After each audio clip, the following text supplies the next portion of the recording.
येत्या काळातील स्थानिक स्वराज्य संस्थांच्या निवडणुका एकला चलो रे की मित्रपक्षांसोबत? चर्चा करू, सोबत घेण्याचा प्रयत्न करू. नाही चालेल तर एकला चलो, पण प्रयत्न करू. महाविकास आघाडी टिकावी, महाविकास आघाडी राहावी, तिघांनी मिळून एकत्र लढावं. लोकांच्या मध्ये या सरकार आल्याचा आनंदच नाही. अहो, एकाही मंत्र्यांचे कुठे सत्कार सोहळे झाले नाहीत, कोणी हार घालायला तयार नाही. एवढे मोठं मंत्रिमंडळ करून कुठे आनंद दिसत नाही.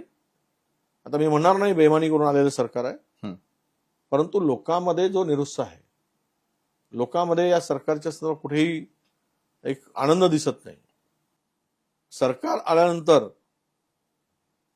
जे महाराष्ट्रामध्ये एक शोककळा पसरल्यासारखं वातावरण निर्माण झालं. याचाच अर्थ जनता ही द्विधा मनस्थितीत आहे की हे झालं कसं. आम्ही मत दिलंच नाही, राज ठाकरे म्हणतात तसं, तरी मत गेली कुठे, कशी गेली आणि सरकार आलं कसं. त्यामुळे स्थानिक स्वराज्य संस्थांमध्ये आपण एकत्र लढावं. महाराष्ट्रातील जनता या सरकारचा बदला घेण्याच्या तयारीत आहे. जे काही पाप सरकारने अलीकडच्या काळात केलेलं आहे, योजना बंद करण्याचा सपाटा, शेतकऱ्यांना फसवणुकीचा सपाटा, आणि या राज्यातील उद्योग ज्या पद्धतीनं पुढे जायला बेरोजगारी कमी व्हायला पाहिजे ते होताना दिसत नाही. त्यामुळे रोष आहे. आम्हाला नक्की या स्थानिक स्वराज्य संस्थांच्या निवडणुकीमध्ये जनता पाठीशी उभी राहील आणि आम्हाला चांगलं यश मिळेल हा आम्हाला विश्वास वाटतोय.